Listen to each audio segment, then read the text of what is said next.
and welcome to Eat at Home, the newscast of the global food transformation. I'm Natalie Becker-Okovic.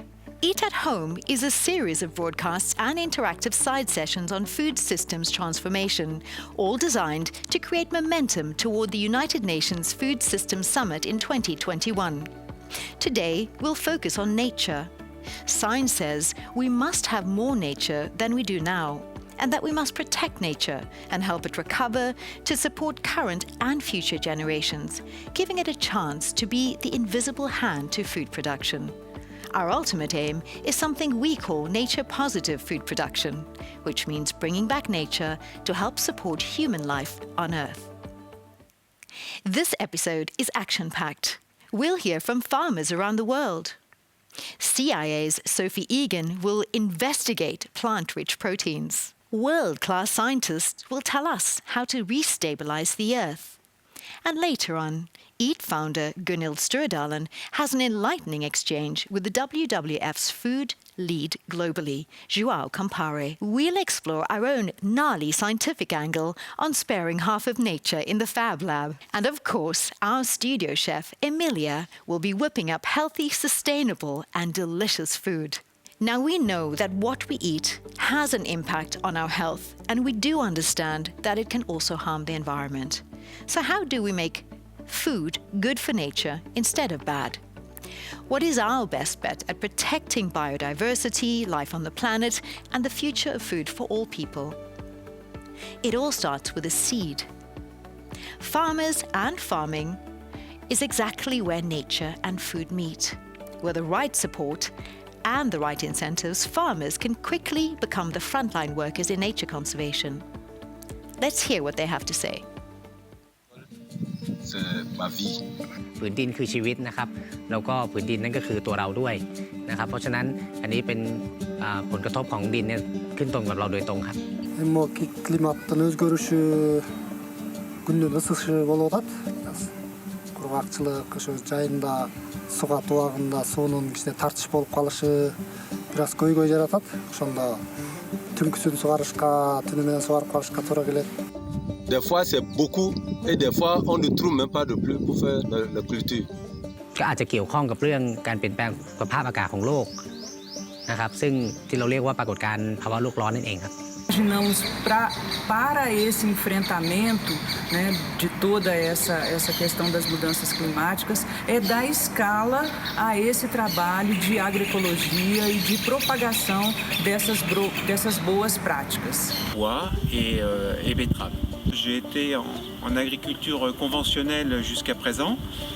J'ai toujours été très sensible à l'impact de mon métier sur l'environnement et très attentif à ce que je pouvais faire et à mes pratiques. Je suis actuellement en conversion vers une agriculture biologique. Hemos modificado la manera de producir debido a las capacitaciones para implementar buenas prácticas ganaderas y amigables con el medio ambiente para la conservación de la biodiversidad.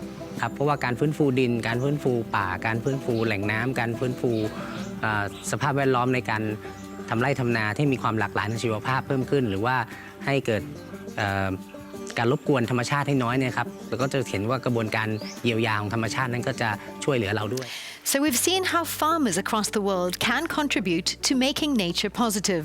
But is this enough? Do we as a society have a plan? How do we become better at looking ahead and making decisions that not only set our course today, but also help us navigate to the future?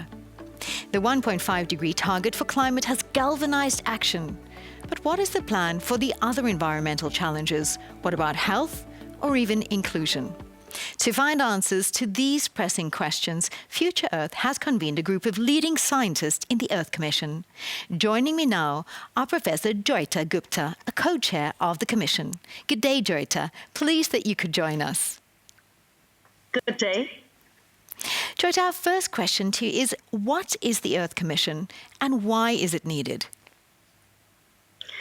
The Earth Commission is a group of 19 commissioners, and we have been nominated and appointed by Future Earth. And our job is to try to find planetary targets or guardrails or corridors, some kind of definition of a limit beyond which, if we go, we end up in a very risky situation or an irreversible situation. So essentially, the idea is to look at the critical biophysical elements that are essential for the functioning of the Earth and to try and find targets for those, but to also do that in a safe and just manner. So we also want to look at how do we achieve leaving no one behind, or elements that are there in Agenda 2030 and the Sustainable Development Goals. Why is a plan needed at such a time? How urgent is this? Well, it's from a human perspective, it's extremely urgent. Too many people in too many parts of the world are suffering already because we are crossing local ecological boundaries. And so for that purpose, for that reason, we really need to work fast. But if you look at it from a global perspective and the role of the potential for humanity to survive as a whole, then that is also becoming extremely urgent, because we find that in many areas, we're already crossing planetary boundaries, whether we are talking about loss of biodiversity and climate change, as you mentioned earlier, but even the fact that we're overusing nutrients like phosphorus and nitrates and also over-emitting it into the atmosphere. Georgia, how does this build on the work of the Planetary Boundaries and the Eat Lancet Commission? The Planetary Boundaries research project essentially came up with areas, specific boundaries for specific problematic contaminants for which we needed to look and make decisions. And essentially, we're trying to go a step further now, because we're trying to look at the safe and just component. And we're also going to see whether we need additional areas in which boundaries need to be defined. And we're also trying to identify quantitative where possible and qualitative where quantitative is not possible. If you talk about the Eat Lancet work and its focus on food, well, clearly food is absolutely essential when we are talking about for example, the issue of food wastage and what that means for greenhouse gases, but also what that means for the use of water or fertilizers which use phosphorus. So whether we talk about food waste or we talk about eating more vegetarian food, we're talking in a sense about reducing our consumption of water or our consumption of land, or our, not consumption, but use of land, and our use of the chemicals that we use on these lands for food production purposes. Jyoti, given this context, how much time do we have to act? That's a difficult question to answer, because on the one hand, we keep saying as scientists that this is a very urgent issue. But if people keep hearing us say it's urgent too often, they might not feel motivated to take action. I personally feel that we are really running out of time. And the later we push these issues, the more difficult it will be to change behavior. To just give an example from climate change, you were very, very positive about how the world is reacting to the 1.5 to 2 degree target. But from my perspective, I've been working on climate change for 30 years, and I find that we waited too long to actually change our energy systems, to change our food patterns, to address the various structural elements of our governance system to be able to address this issue. We thank you for joining us today at Eat at Home and wish you a fantastic day further. Jyoti has emphasized the urgency with which we need to collectively act, and also the importance of the Earth Commission. It's easy to be overwhelmed by the scale and scope of the problem. However, we already do know enough to act, and maybe are already taking action. These visionaries are just what the Rockefeller Food System Vision Prize seeks to highlight.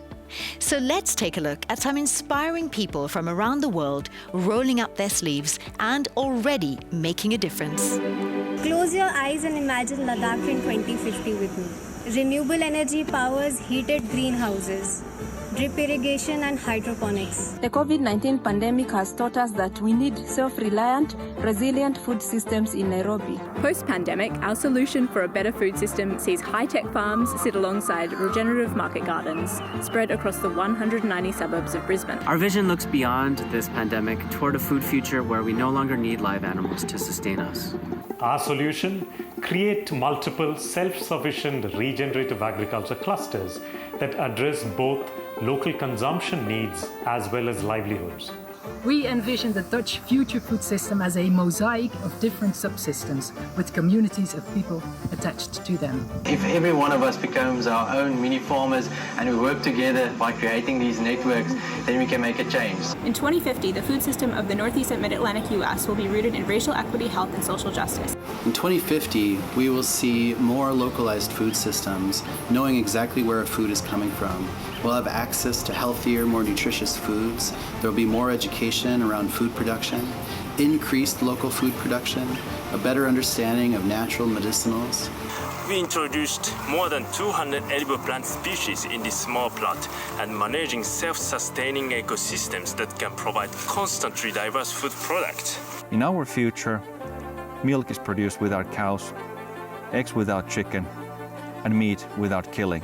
We are restoring Lebanon's breadbasket and linking our graduates with abandoned lands to create jobs, restore ecosystems, and provide nourishing food for a self-sufficient Lebanon by 2050. Our next guest is no stranger to Eat at Home.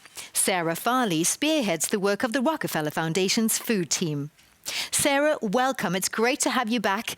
And these food systems visionaries, what a tremendous initiative. Tell us a bit more about what we just saw. Oh, thanks so much, Natalie. It is such a joy to come back and talk about a topic I love so dearly, which is the Food System Vision Prize and these amazing visionaries. So it was 1 year ago that the Rockefeller Foundation launched the Food System Vision Prize, really as an invitation to anyone, anywhere, to put forward their bold, transformational ideas of what the year 2050 food system could be for their place. So as we think about it, if you can't imagine it, you can't create it. And so we felt this invitation was needed globally. So speaking about these visionaries, what's next for them? How do you hope they will shape our food systems? Well, right now, the top 10 finalists are in an accelerator, and they're focusing on storytelling so the world can hear what they're doing, action planning, stakeholder engagement, and communication. What's also really exciting, we have this large cadre of mentors, leaders in the local food space that are helping usher them forward to realizing the movements needed to make their visions a reality. At the same time, this Food System Vision Prize network is growing. We're now at 8,000 people worldwide. So if we're looking next year to the Food System Summit of 2021, we're very intentionally trying to link up these networks to a host of existing networks to unleash the calls for action, the solutions, and the innovations needed to transform our food system, which is really what the summit is all about. And ultimately, we think that's an invitation for anyone, because even if you're not a chef or a food scientist, we're all ears. We all love food, which means we all have a voice and a role in terms of taking action to bring about this better future. Sarah, thank you for that. Now, Rockefeller is famous for its work in catalyzing the green revolution, notably with its critical support to improve maize and wheat varieties, and of course the involvement of Norman Borlaug. Now, this had a huge impact on food security, but many now feel that nature was a victim.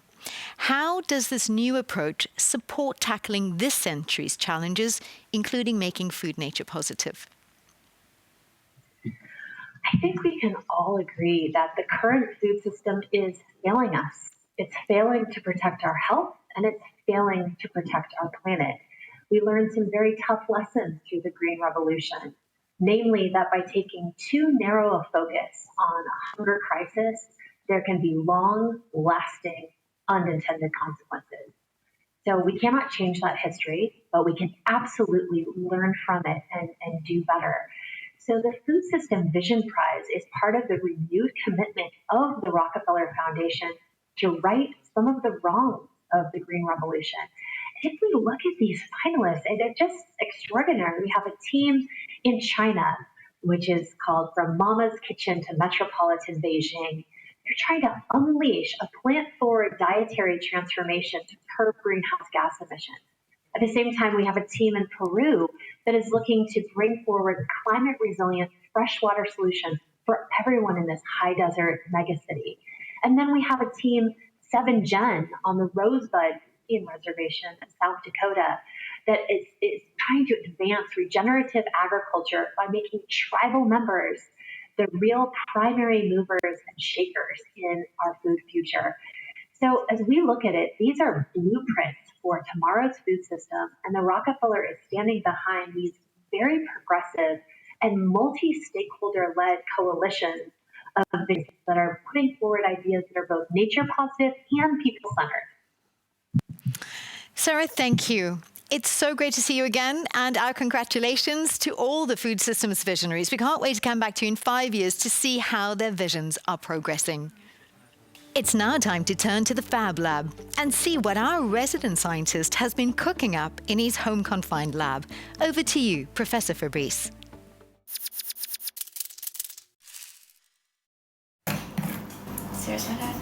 Hi folks, welcome back to the Fab Lab. Today we're going to talk about nature, capital N. We need to become much better about sharing our blue dot with nature, or biodiversity. Both because nature is unique and exists nowhere else in the universe, but also because nature is what allows our own lives to exist. Biodiversity today is imperiled, and food is the biggest culprit. How much food we eat and what food we eat and produce, how we produce it, where we produce it, how much we lose and waste, all determine how much space we can leave for nature. Nature's the source of medicines, like this aspirin, salicylic acid from willow. It's also the source of much flavor in our food. No, you did that last week, Dad. Oh, that's right. Sorry about that. Pollinates our crops, regulates our climates. If we want to be able to protect nature and halt the loss of biodiversity, we must spare at least half of nature for nature, keeping it intact. But we can't leave cities and agriculture empty shells, devoid of nature. We must learn to share half while sparing the rest. Now folks, the Fab Labs intend to be a space for a lighthearted take on science, but we are at the biodiversity boundary today. In the 3.5 billion years of life on Earth, no species, ever, no generation of humans has had to make the choice that we're faced with today. We ultimately decide whether we can make nature positive, and this is the decade we have to make that decision. No food was harmed or wasted in the making of this video. Thanks, Fab, for your, as always, original, unique and memorable perspectives on the issues. Our next report is from Dr. Brent Loken. He previously led the work of the Eat Lancet Commission and is now moved on to lead WWF's Global Food Science. Later in the broadcast, we'll meet Brent's colleague, Joao Campari, in conversation with Dr. Gunhild Stordalen. But first, Brent will introduce a new groundbreaking report just released. Hi there. There's something that each one of you can do several times a day to make the world a better place. What is it? Well, it's eating a planet-based diet.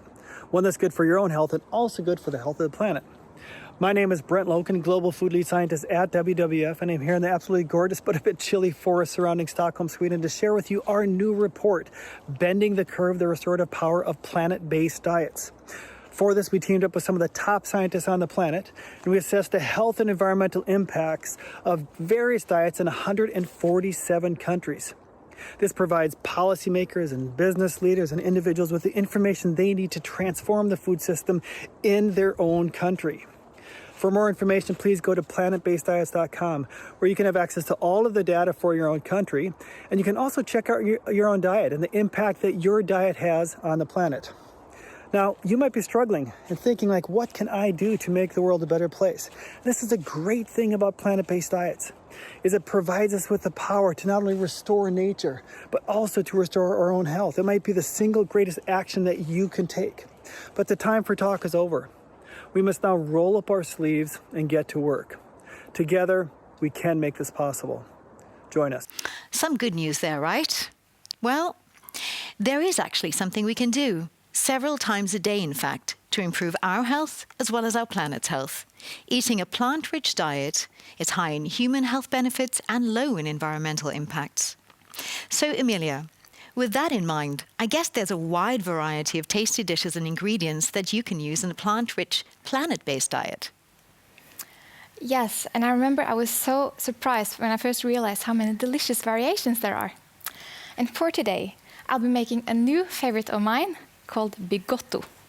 I'm using a local Norwegian grain, the barley, to create a Norwegian risotto. But back here in Norway, we call it Bigoto or Bigoto. To eat more sustainable, it is important to eat more local ingredients and also to eat more with the season. And I don't know if you realized, but I have this beautiful poster behind me that really showcases all the beautiful produce that is available for each month, each year in Norway. So I'm so inspired by this, and that's why I'm going to top off my Bigoto with some beautiful roasted beetroots and some other vegetables that are in season right now. Now, as science calls for a reduction of meat consumption in parts of the world, let's explore what the plan with protein really is. Our next guest, from her home kitchen in Colorado, is Sophie Egan from CIA, and to be very precise, the Culinary Institute of America. From her kitchen, Sophie will explore some of the new alternative protein sources that are popping up in supermarkets. Hi, I'm Sophie Egan, author of How to Be a Conscious Eater, founder of Full Table Solutions, and co-director of the Menus of Change University Research Collaborative. When it comes to shifting to plant-forward or flexitarian eating, which we all must do to ensure a thriving people on a thriving planet, protein is a uniquely powerful lever. One exciting culinary strategy advanced by Menus of Change is the protein flip, reimagining the role of protein on our plates toward meat in a supporting role, if at all, as well as elevating plant proteins as stars, beans and beyond. To make this protein shift a bit more concrete, I've got 4 burger patties here. Let's start with a classic beef burger. Meat, especially ruminants such as beef, have an outsized impact in terms of land use and carbon and water footprints. Consuming beef is also tied to a host of health concerns, so reducing beef intake is especially critical. But what to replace it with? One would be less frequent consumption, but beef production that's more sustainable, as well as with higher animal welfare standards than factory farming. Another option will be routinely replacing beef with different types of animal protein, such as healthier and more sustainable poultry, as well as seafood, such as the salmon burger. For health, we're encouraged to increase our fish and seafood intake, but sustainable sourcing is key. Then we have our plant-based options. The marketplace has exploded from first-generation veg burgers, like Boca, to the game-changing newcomers like Impossible and Beyond. These are generally better for the environment because foods from the animal kingdom generally are, but questions remain around the nutrition comparisons and agricultural implications. Yet another option, popularized by the CIA, is the blended burger. In between these two and these two, blended burgers replace some percentage of a beef patty with cooked mushrooms, for instance. Sky's the limit when it comes to culinary creativity here, as blending is a win-win-win for health, environment, and flavor. Thank you, Sophie. And great that you'll join us further as we explore the plan for proteins more deeply. To join Sophie, let me introduce Karen Cooper of Nestlé, James Arbib of Rethinks, and Fabrice de Klerk, EAT's Director of Science. Thanks, Natalie, and welcome to this panel debate of the future of protein. We all understand that meat plays a very large role on our plate, particularly in the West, where overconsumption by several orders of magnitude has huge impact on both environment and health. So transitioning to plant-rich diets could cut out foods and greenhouse gas emissions by at least half, a new study published in Science shows today. And so to dig into this, we've invited 3 individuals to help us talk through different solutions. I'm pleased to have Sophie Egan from the Institute of America, whose program, Menus of Change, has focused on nudging consumers to reduce consumption. Karen Cooper from Nestlé, whom are creating new options for replacing meat in diets. And Jamie Arbib from Rethink X, who proposes taking the animal completely out of the equation together. So welcome to all of you. Let's start with you, Sophie. In light of the impact of meat on the environment, what works in getting consumers to shift their diet? That question is in fact the focus of the Menus of Change University Research Collaborative. So far, I've seen progress in 3 main areas. drivers of food choices, storytelling, and culinary strategy. Time and again, taste, cost, and health are cited as the top 3 motivators for American food choices. Convenience is considered table stakes, it's a given. Environment is still a relatively low-ranking priority for most people. It's not that they don't care, they just don't care more than they care about these other things. So the key is to tie options that happen to be better for the environment to higher consumer priorities. In doing so, one thing that works really well is to embrace nuance, choice, flexibility, as in flexitarianism, which far more people adopt than the you're in or you're out binary, such as vegan, you're vegan and therefore your diet is nature positive, or you're not and therefore it isn't.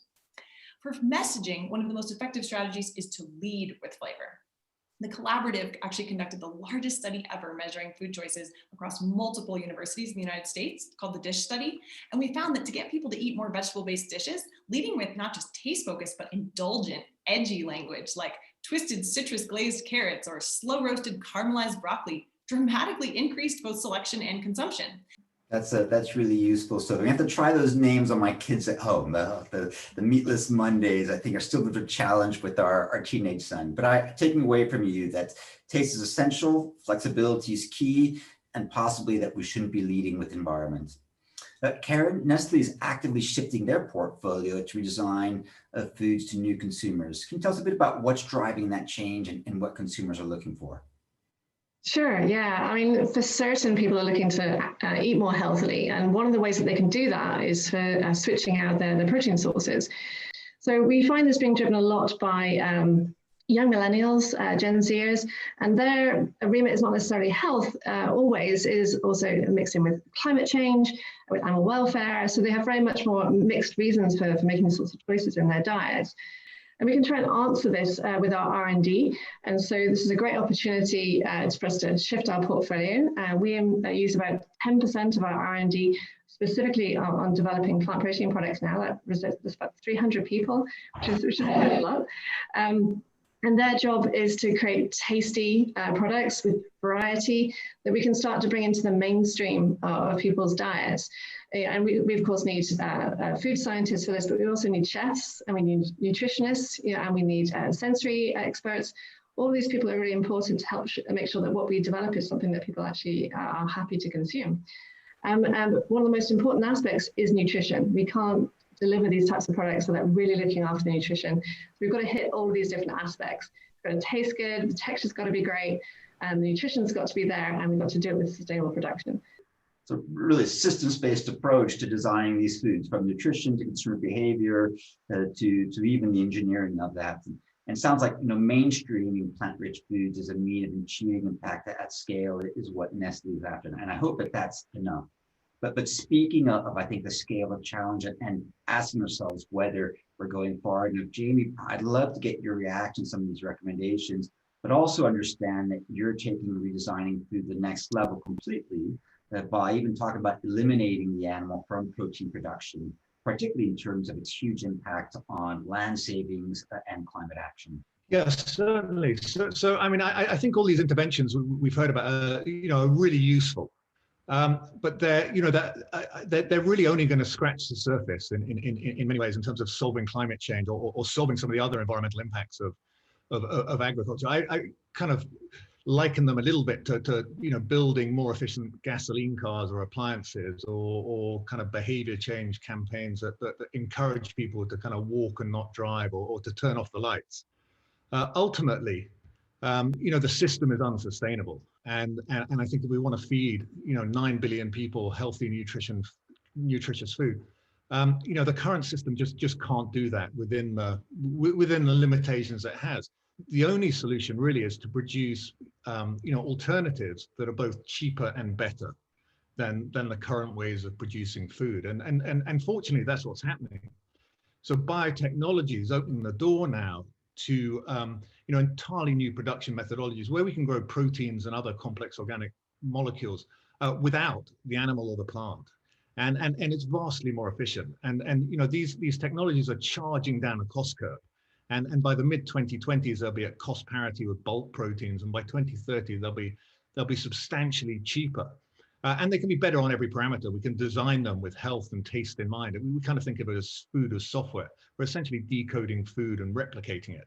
And the advantage of this is without the animal, we free up huge amounts of land.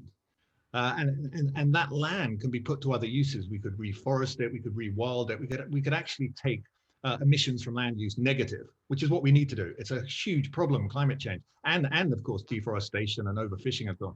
And we can solve all those problems together in a way that we can't if we're just trying to patch up the old system and make it a little bit more efficient and incrementally improve it. Thanks, James. That's a pretty fundamental change you're proposing. Sophia, I'd be keen to get your take on will we be able to convince chefs to take this approach, or what would it take to get chefs to engage in this re-engineering or complete redesign of food? And how does that match with, I think, your main message about leading with the taste and leading with the desirability?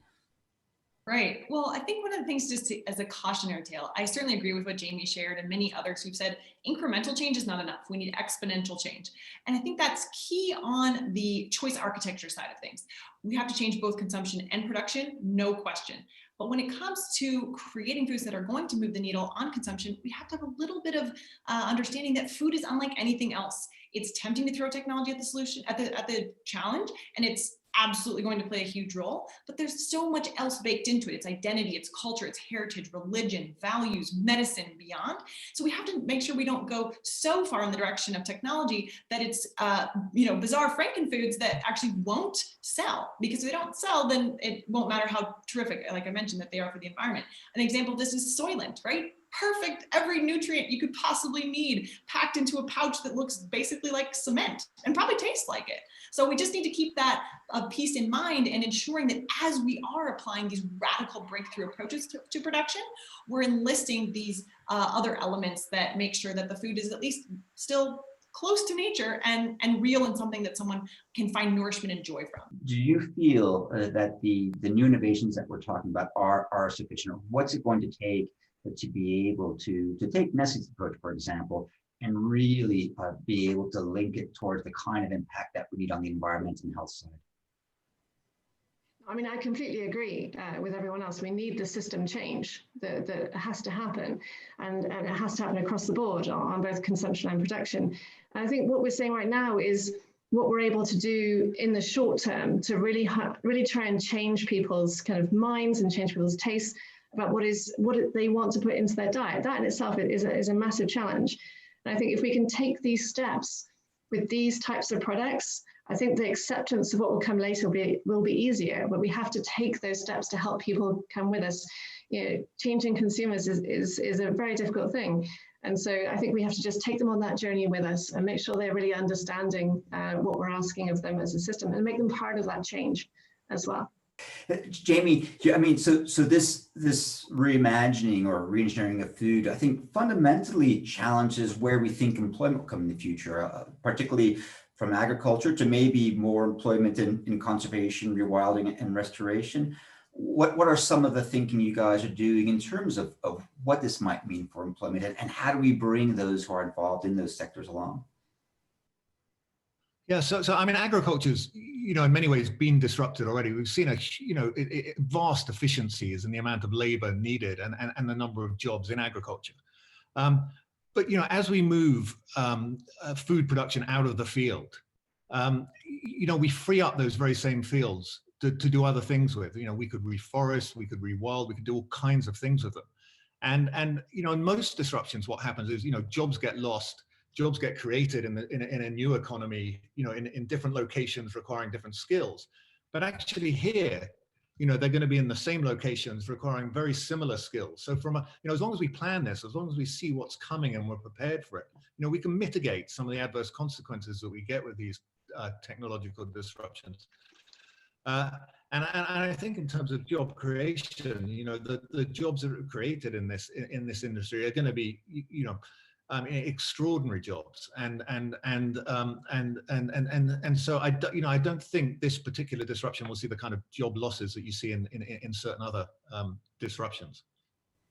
Well, thanks to the three of you. I think that you've really put some food on the plate, if you will, for all of us to chew on. I'd like to close by asking each of you to maybe end with one sentence of where you think we'll be 10 years from now. Thinking ahead to 2030, what do you think is going to need to have change on the production consumption side in order for us to be able to bring nature back?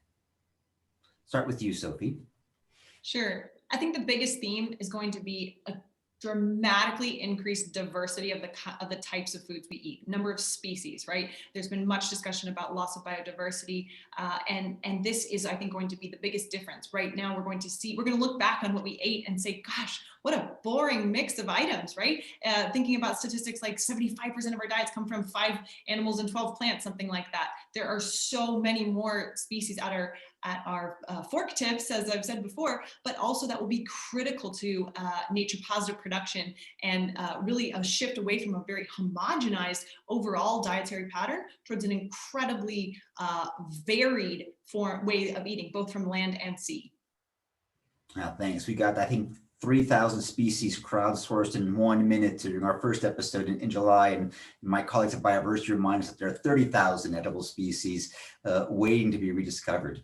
Karen, over to you. Yeah, I guess my thought is much more around being informed. So I think over the next 10 years, we're going to see a lot more information. People are getting interested in the information about where the food comes from, what's in their food, how is it made. And I think this will hopefully drive us to have a much more transparent system, enable people to make better decisions, and hopefully that will drive the change that we want to see in the system as well. Jamie, over to you. Yeah, well, I'm hugely optimistic. I expect over the next 10 years, we'll see a real move away from industrial livestock farming. And I think, we might see more of a niche of kind of organic pastoral farming of animals. But certainly for large scale, we'll be producing these proteins in different ways. And I think that's hugely exciting. And as Sophie said, there's going to be, enormous choice. We can produce literally anything. We don't have to be constrained by what's profitable to farm when we grow these products in this way. So, I'm hugely excited by it. And I think actually we'll also have, the ability to produce far healthier foods through this way. And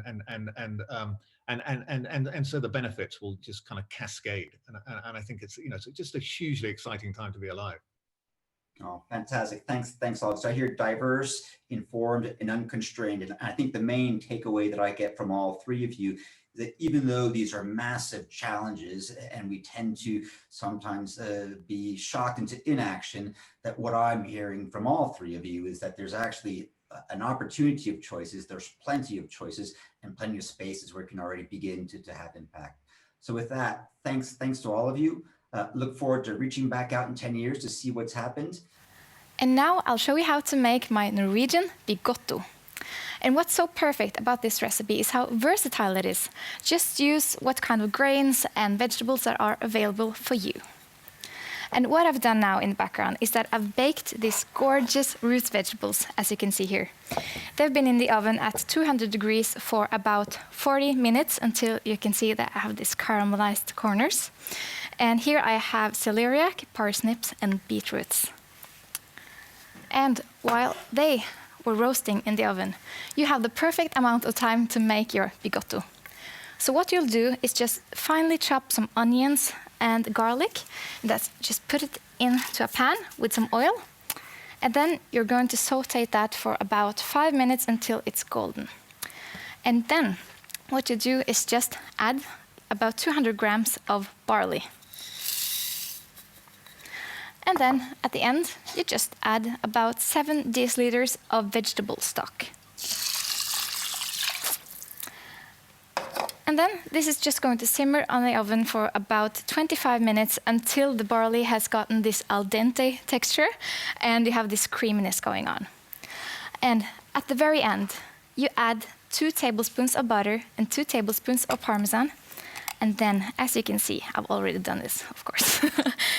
And as you can see, you have this gorgeous creamy texture right here. So now I'm just going to put this in a bowl.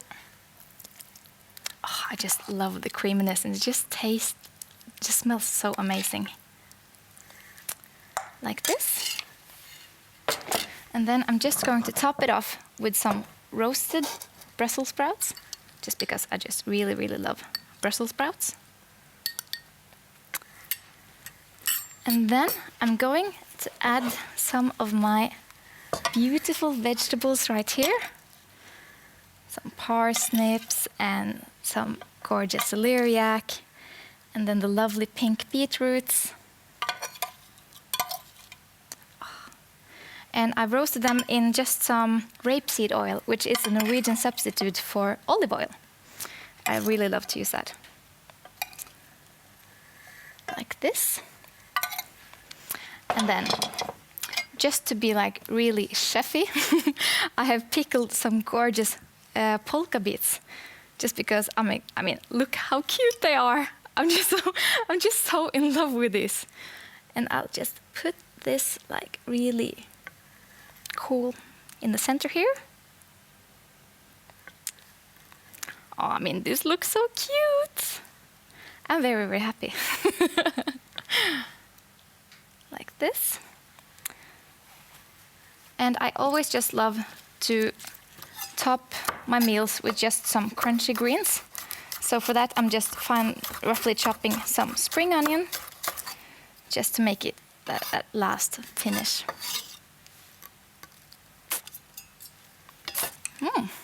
And voila. Here you have a local dish that is cheap to make, it is sustainable, and it's just packed with just gorgeous flavor and nutrients. And it's good for our planet too. But food is not only about eating, it's also about sharing and meeting cultures from around the world. As a part of Eat at Home, I speak with inspiring chefs, many of them working with the Chef's Manifesto, a network of chefs from 77 countries driving progress on the food issues that matters. Today, as we speak about the link between what we eat and how food is produced, we have a message from Chef Anahita Dondi from India. I asked her, when she is preparing a meal, where does nature come into the mix? And what are her favorite ingredients to cook with? Hi, I am Chef Anahita Dondi and I am in my home kitchen in Delhi, India. I have actually got some ingredients for you here which are very, very important to bring nature into your kitchen. Having your own little kitchen garden at home can actually help you connect with nature, add the freshest ingredients into your cooking, and most importantly, that satisfaction to know that you've grown something and added to your cooking and actually having it literally leaf to mouth, not farm to fork. In your cooking, in your everyday cooking, if you want to have a positive impact, you need to make sure that you're connected with nature. And as a chef, we are the bridge between the farmer and the consumer. So if we grow our own produce, we can definitely use it in our own kitchens. But also if we help with what our farmers have got, speak to our farmers regularly. You can have farmers around you in cities who are doing hydroponically farming or are organically farming. Use their produce in your kitchen, talk about it. Most importantly, share recipes, resources, contacts, and spread the word about a farmer in your locality who might be growing some of the best ingredients with very, very high nutrition, and you can share that with your friends and family. So by doing this, it has a positive impact on nature as you are supporting the farmer who's growing that vegetable or those vegetables with so much love, and that soil which is actually giving you the right kind of nutrients. So the more you use it in your cooking, the more you help your farmer, you're actually being part of a bigger ecosystem where you're helping nature. So for chefs, ingredients are magical. We've got so many different options, we've got so much to play with, and currently in India, in the northern part of India, we're just in the onset of winters, it's getting a bit cold. And I've got some gorgeous produce over here which has all come from the farm. Let me share with you a couple of names and ingredients that I love to cook with. With me in this jar, I've got some ragi or finger millet. As you can see, these pearls are filled with calcium. They're gluten-free. They're absolutely wonderful for the environment and for your cooking and for your nutrition. I've also got some bajra, which is locally made into these churma laddus, which is again had in the winters. It's very warm and it's absolutely delicious. It's also millet, gluten-free. Some radish, some green garlic, again added to eggs or any vegetable preparation, some kale, this is pretty young, and most importantly a lot of methi, in English it's known as fenugreek leaves, is something that is eaten with potatoes or added with other green leafy vegetables, especially if we won't be discarding these cauliflower leaves, so these will be added to a sabzi or a vegetable preparation. And most importantly, I love my masala dani, which has got all your variety of beautiful spices or masalas. And this is something that we love experimenting with. These are some of my seasonal favorites currently. We're constantly cooking up a storm and sharing recipes. So I hope you enjoyed this. Thank you so much. Now, let's hear the latest developments from the world of new science and technology. How does a 50% reduction in food waste, reduction of water, reduction of energy and plastic use sound to you? Well, these are some of the benefits that this new plant-based food protection from Appeal Sciences claim. Too good to be true? Well, let's see for yourself. One day, somebody did what nobody thought anybody could do. Making food that went good, not bad, meaning less waste for everybody, easy for anybody.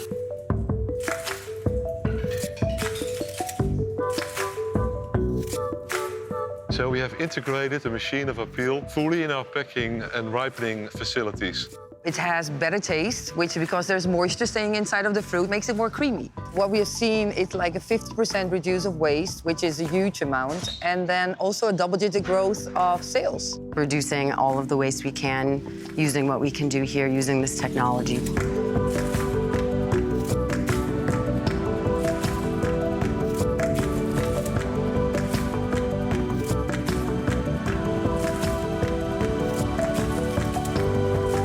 Those are huge impacts on environmental possibilities. And with Appeal, we might just have other opportunities in the supply chain of transport that's going to change. I don't think we even know what we can do with everything that lies ahead of us. We see sustainable ways to use seeds and skins from plants, extracting the molecules that make up their protective shield, applying this extra peel to other fruits and vegetables, giving them added protection that increases their lifespan by up to 3 times without using harmful chemicals. We see a global food system that helps everyone thrive. We see less food waste. For us, for the long term, this gives great opportunities on changing the world. Creating a healthier planet. It matters how you see the world, especially if you want to feed it. Now we turn to the big happening in 2021, the UN Food Systems Summit. One of the things that I find fascinating about the summit is how the UN has decided to do things differently. This time, experts and champions from outside of the UN and outside of the government ministries have been tasked to shape the summit's agenda. WWF Global Food Practice leader Joao Campari is leading the Nature Positive Production Action Track. And today, Eat's Gunhild Stordalen joined us for an enlightening conversation with Joao. Let's see what they had to talk about. Welcome, Joao, and thanks so much for taking the time to joining us today. So I have a few questions for you. Let's start with something you might not have expected, but I'm really curious to hear what's your to-die-for favorite food? Delighted to be here, Gunhild, in this version of Eat at Home. So, I was born and raised in Brazil, but I come from an Italian background. So this is an easy question to answer. I die for a plate of homemade pasta in tomato and basil sauce.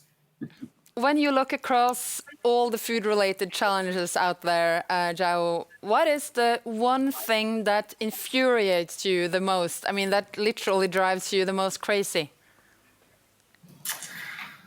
Gunhild, it's very difficult for me to accept the fact that while about 700 million people are hungry every day, and this is about 9 to 10% of the planet's population, 1/3 of all the food produced is never eaten. It's either waste or lost. This is very difficult for me to accept. Yeah, I couldn't agree more. But now the good news is that you have been tasked to actually generate game-changing solution to this problem. So now you are on the spot, Joao. So tell me about how you, over the next several months, will go about finding the killer solutions out there that can actually send that problem to the graveyard of history. I think, in my view, the UN Food Systems Summit gives us a window of opportunity to identify some of the challenges we want to collectively address. And second, perhaps most importantly, identify game-changing solutions to resolve these problems. And by game-changing, however we define it, I mean solutions that are actually feasible, that deliver impact on the ground, at scale and with urgency. We have 9 years to either deliver or miss the SDGs, and we better make sure we deliver them. And I think the UN Food Systems Summit is a vehicle for us to do that. What do we need to do to make this turning from knowledge into action? I think we need to do 2 things. Well, first is to be aware of the true costs of food and account for everything that goes into delivering it, from labor to natural resources. And second, which I'm hoping to address in the Food Systems Summit, is to break the persistent and systemic lock-ins that keep the food system in its current state. Some of these lock-ins are cultural, such as compartmentalized thinking, but others are economic lock-ins to serve the interests of those who benefit from keeping the system as it is, imposing severe externalities that others must bear. This is a program for a much broader audience, and I'm curious to hear your thoughts. I mean, what role do you think that people, both as consumers and as citizens and voters, have in fixing our food system? And can people, in fact, make a difference? Or do we have to rely mainly on politicians and big business to do the right thing? In my view, it's a collective effort and a collective duty, actually. It's everyone working together to transform the food system. We as consumers have the power to determine what we want to eat or not to eat. There is power in our plates and in our votes when we choose to vote for those who will make our choices easier. So we do need to eat better for ourselves and for the planet. I'm curious, can you describe your action track in a bit more detail, Joao? I mean, what are you going to do in that track? Sure. Action track 3 is about boosting nature-positive food production, right? And to boost nature-positive production, we need to do basically 3 things. We need to stop converting more lands and more waters for food production. We have already sufficient working lands and waters to sustain us with the food that we need. The second point is that we need to sustainably manage the lands and waters that are currently being used. And the third aspect of the action track, the third work stream, is about massive restoration. We need to restore the ecosystems that have been lost, that are degraded or degrading, so that we can maximize their services by bringing them back to life, and we can also sustainably produce food in them. So protect, manage, and restore are the 3 work streams of Action Track 3. Okay, so protect, manage, and restore. These are incredibly important tasks, Joao, and we look forward to learning more as we go and for people to contribute. Thank you so much for taking the time and joining us today. The full recording of the conversation will soon be available on EAT's YouTube channel. And now, to tie the topics of this episode together, this broadcast has highlighted the immense challenge of shifting to nature-positive ways of producing our food. In other words, ways that help to restore nature rather than deplete and destroy it. Now, as we zoom out and look at the bigger picture, I have with me 2 very different kinds and unique kinds of leaders. First, we have Inga Anderson. She's the Under-Secretary General of the UN and Executive Director of UN Environment. And secondly, we have joining us Mr. Gopal Patel, Co-Chair of the UN Multi-Faith Advisory Council and leader of the Bhumi Global, a major environmental initiative within the Hindu faith tradition. Welcome. Inga, from your point of view, where does food, and specifically how it's produced, fit in when it comes to what drives us, our values as individuals, as communities, and even as societies? Well, food is obviously what very much identifies us. It's what creates our identity, and it's what often goes down in generations. So it's a very, very important area for self-identity and for culture. It's what you learn from your mother. It's what you learned in the fields, etc., etc. So it has these imprints of generations that went before you, which is why it's so important that we look at what and how we produce and how we can ensure that what we produce and what we eat can be given safely to the next generation. And working for UNEP, therefore, it is about talking about how the way we produce impacts our water, how the way we produce impacts climate, how the way we produce impacts pollution, how the way we produce impacts our health. Because if we understand these things, and therefore also the shifts that we need to make, we can pass that identity on in a sustainable way to the next generation. At this point, we understand that unsustainable water use, that polluting by nitrogen and fertilizers, by insecticides and pesticides are impacting our water. We understand that food has a significant impact insofar as the CO2 footprint is concerned when it comes to fertilizer production, when it comes to animal husbandry, etc. And we understand right now in the middle of a pandemic that if we push nature into the very corners, if we fragment, if we illegally trade, if we do not have the sanitary conditions that we should have, we can unleash such awful situation as this zoonotic disease. So I think all of that wrapped up together really shows us that we need to understand and make wise choices as we prepare our food, as we select what we eat, and as we teach the next generation. But the solutions are there, and I'm sure we'll get into that in this conversation.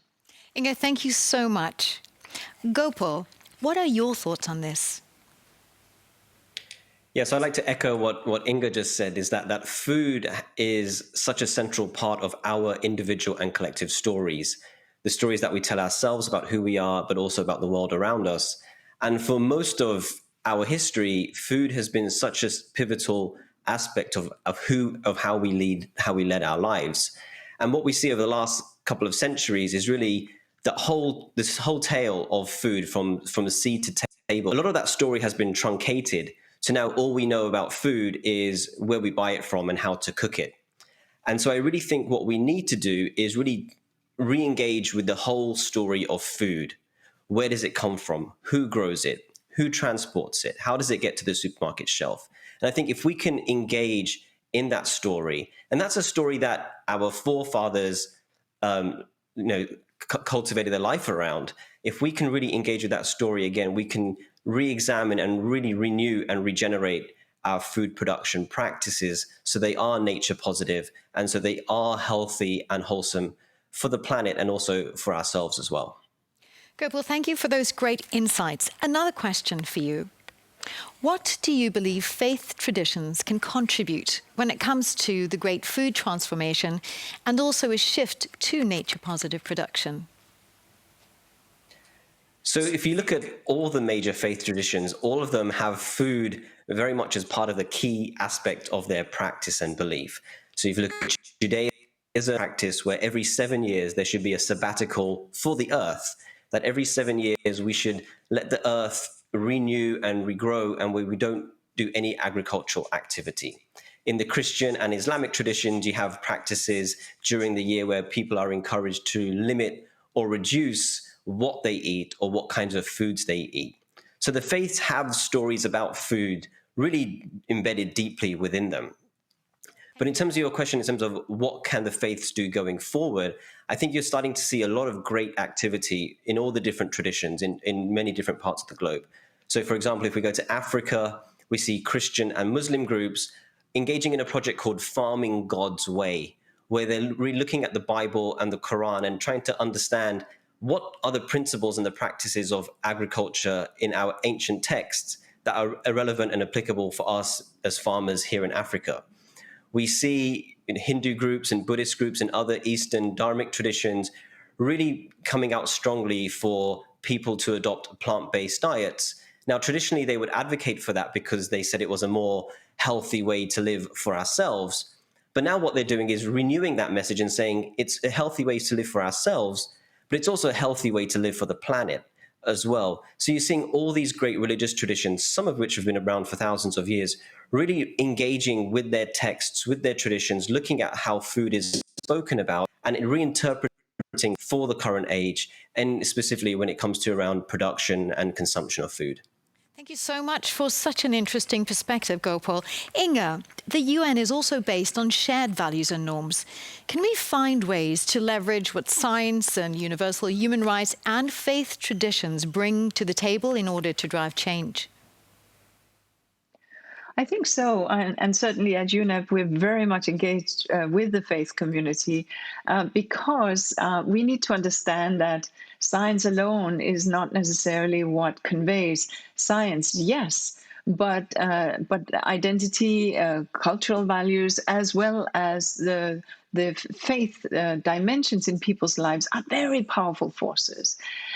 From a UNEP perspective, therefore, Faith for Earth, which is an initiative that we work with all faiths on environmental management stewardship, is something that we're very proud of. But within UNEP as well, and within the UN, there's a lot of emphasis on behavioral science. How do we employ nudging so that making the right choices are easier, so that the information is out there, so that people can make choices that are informed? Now here, one thing is what you can do from the demand side, but you also need to address the supply side. And here, engaging with governments to ensure, for example, and this is where lobby group can come in, that I know when I go in and purchase my supermarket groceries, whether they are deforestation free. Are they produced in a way that did not harm the environment? Are they even nature positive? Did we contribute to pollination, etc.? So behavioral science and nudging. I've spoken about the faith leadership, and we just heard now, I think very importantly from Gopal about the important work that he's doing, because this is really about building bridges with other communities. But I would also want to stress that the human rights framework is actually one that is important on which to build. The Universal Declaration of Human Rights, which is signed by most, if not all, nations on this good earth, speaks to, in Article 25, and I want to quote, "Everyone has the right to a standard of living adequate for the health and well-being of himself and his family, including food." Now, this woman has issues with that, but leave that aside for a moment. The point here is that everybody has a right to health and well-being of their family, including food. Thank you so much to both of you, Inger and Gopal, for sharing your perspectives and your visions here with us today at Eat at Home. We thank you so much for joining us. So, the second episode of Eat at Home is coming to an end, but we will continue with a number of affiliated side sessions this week. Tomorrow at 4 p.m. Central European Time, the World Business Council for Sustainable Development invites you to discuss how transformational business solutions are key in delivering healthy and sustainable diets to all of us. On Thursday, UNICEF, Cities Changing Diabetes, and EAT take a deeper look into the role of cities in supporting nutritious, safe and affordable and sustainable diets for all children. And wrapping up the week, we will hear examples from member countries of the FABLE Consortium. As part of their newest report, they will present integrated national pathways as a tool for achieving global food, climate and biodiversity goals. Next week, amongst others, the Finnish food company Pauleg will delve into the exciting world of flavors and debate how the taste of food is key in changing eating habits. And as always, do check out the EAT website and other communication channels to register for these inspiring virtual events. And stay alert, as we'll announce more next week. Emilia, what stood out for you in this episode? I must say that I'm just getting so inspired by seeing all the engagement from around the world.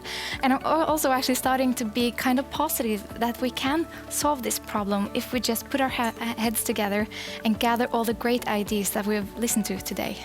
Thank you so much for your perspective. And I agree, very inspiring to see people coming together and also sharing their inspiring visions. Now, all that remains is for us to thank you for joining us, wish you a lovely day, and looking forward to seeing you next time.